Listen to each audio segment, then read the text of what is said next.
magandang araw o gabi sa ating lahat mga ka-DIY. Kumusta na po kayo?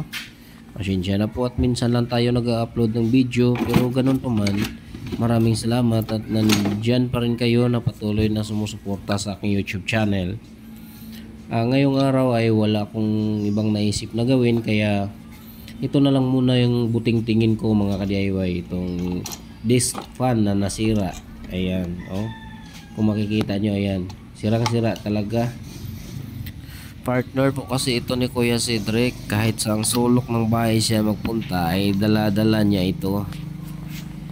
Ayan, nanood siya ng TV, ipinatong niya sa upuan at tinamaan ng paa niya, nalaglag. Ayan, nasira. Kasi gusto niya talaga na yung electric fan ay katabi niya palagi, kasi pinapahanginan niya po yung paa niya. Iwan ko po sa batang ito, gusto niya lang yung paa niya yung mahanginan.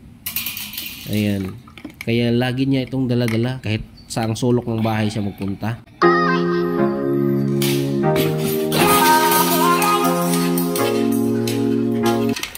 Kaya ayusin ko na po ito ngayon kasi naawa na po ako sa kanya. Yung lagi niya nang dinadala yung kanyang chargeable na fan, yung dinadala niya sa school.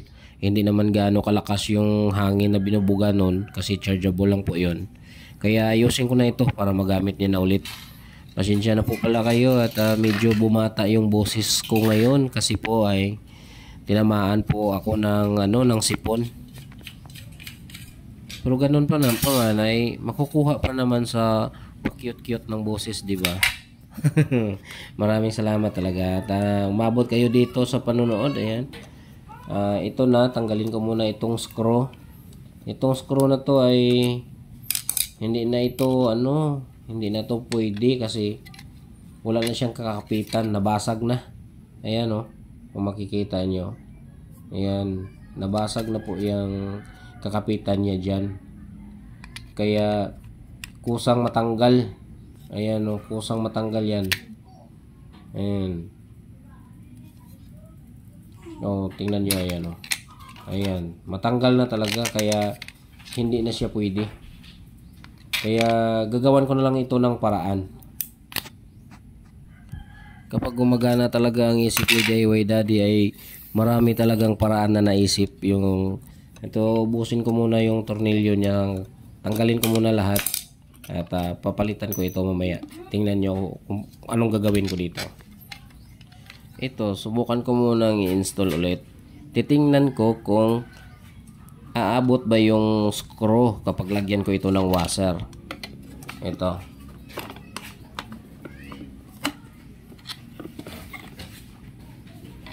ayan, lalagyan ko po kasi ito ng washer kasi yung screw na ito po ay na-design po ito sa meron siyang kapitan doon sa loob, kaso nabasag at kusang matanggal na, sira na yung kakapitan niya. Kaya lagyan ko ng washer ito. Kaya kailangan na i-extend ko ito sa labas ang screw na to. Kaso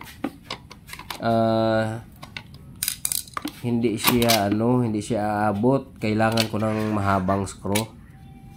Kaya palitan ko na lang ito. Meron din naman akong mga mahabang screw dito sa bahay.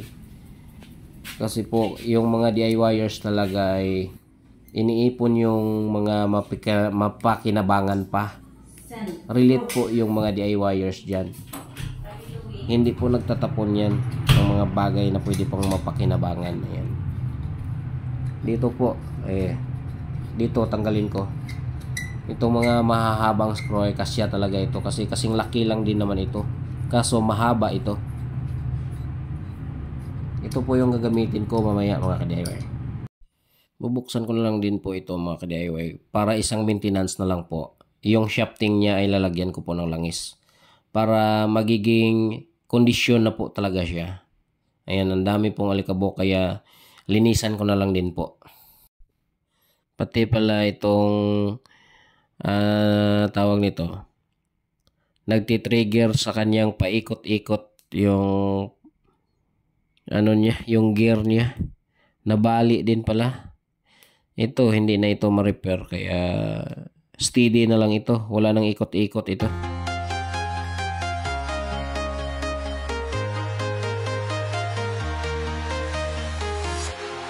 Walking alone, the streets are empty. The only thing I can see is my own silhouette. I'm getting stronger, step by step. The clock is ticking, but there's no time for regrets. I've been flying from town to town, from London to Taiwan. I've been all around the globe trying to protect your soul. We are heroes tonight. We will fly above the sky. Ngayon mga kadayway ay maglagay ako ng oil dito sa shafting. Ito po mga kadayway ay motor oil. Hindi po pwede dito mga kadayway yung kung anong klaseng oil lang ang ilalagay natin. Kagaya ng cooking oil kasi madulas yun eh. Hindi yun advisable na ilagay natin mga kadayway. Kasi habang umiinit ay natutuyo po yun. At ito pong motor oil ay na-design talaga sa ganitong operation na habang umiinit ay lalo siyang dumudulas at gumaganda. Kaya hindi po pwede kung ano-ano lang ang ilagay nating oil dito mga ka-DIY kasi masisira po. Yung mga bagay-bagay mga ka-DIY ay na-design talaga yan sa corresponding na paggagamitan. Ayan. Kaya hindi pwede dito yung kung ano-ano lang ang ilagay natin na pangpadulas dito.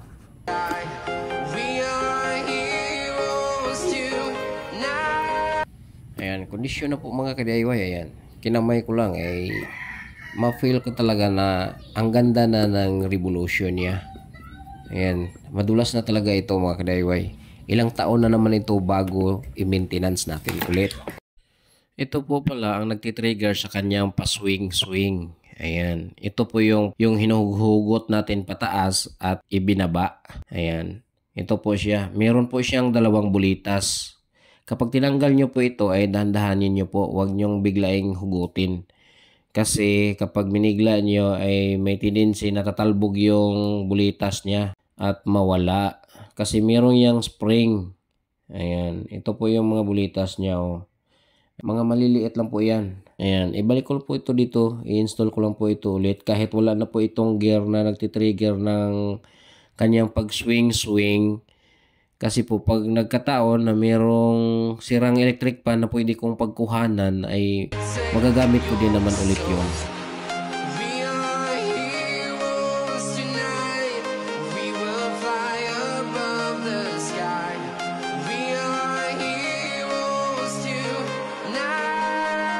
Ayan, ito na po, i-assemble ko na po ito ulit.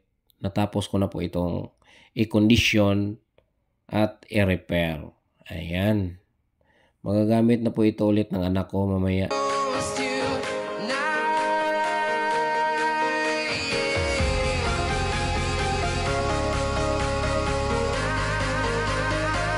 Ayan, ito po yung switch niya. Ayan. Ito po yung hinuhugot natin pataas at ibaba. Kaso, hindi na yan nag-ooperate kasi nabali na po. Kaya steady na lang po ito. Wala nang ikot-ikot ito. Maganda na nga wala nang ikot-ikot ito kasi sa kanya lang din naman talaga ito nakatuon eh. Gusto niya talaga na nasa kanya nakapokus. Masarap sa kanya kasi pag mayroong huling ganito sa vlog mo. Yan.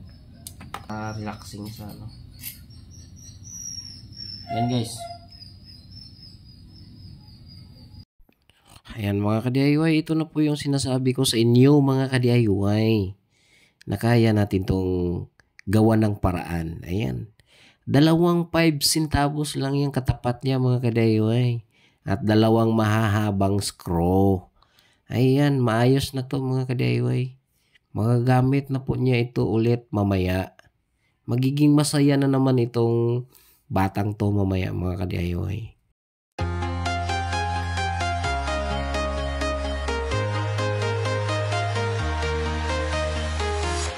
I'm walking alone, the streets are empty. The only thing I can see is my own silhouette. I'm getting stronger, step by step. The clock is ticking, but there's no time for me. I've been flying from town to town, from London to Taiwan. I've been all around the globe trying to protect your soul. We are heroes tonight. We will fly above the sky. We are heroes tonight. Yeah. We are heroes tonight. We will fly above the sky. We are heroes tonight.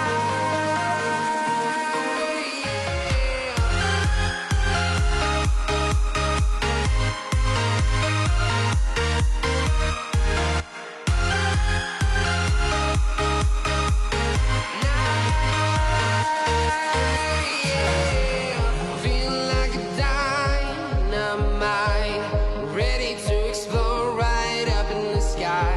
I need you to listen, I need you to hear, and don't show any fear. I've been flying from town to town, from London to Taiwan. I've been all around the globe trying to protect your soul. We are heroes tonight. We will fly above the sky. We are heroes tonight. Yeah. We are heroes tonight. We will fly above the sky. We are heroes tonight.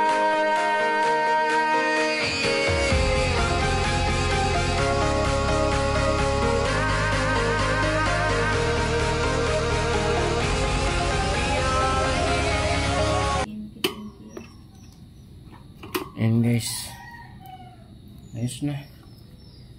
Oh, di ba, Sed? Maayos na, Sed. Mag-thank you ka muna kay Daddy, be. Mag-thank you ka muna kay Daddy. Thank you, Dad. Thank you, Dads. Ayan na, guys. Oh, ayan. Tignan nyo. Oh, di ba? Ganyan si Kuya CD. Ayan, ayan. Partner talaga niyan. Partner talaga niya yan. Oh, ayan. Ayan. Na, dyan lang sa baba ilagay kasi para hindi na malaglag, hindi na masira. Okay? Okay, ano ya? Okay kayo. Ayan siya, guys. Ayan. Tinangay na agad kasi naayos na. Ayan siya. Ayan na. Mag-hi ka muna ka DIY, be. Sige na. Hi muna kay... Hi ka DIY. Hi ka muna. Dito, tingin ka dito. Tingin ka dito. Say hi. Hi ka DIY. MLSO. Sige na. MLSO anay. Hi ka DIY. Mega love shout out. Ayan. Ayos na, guys.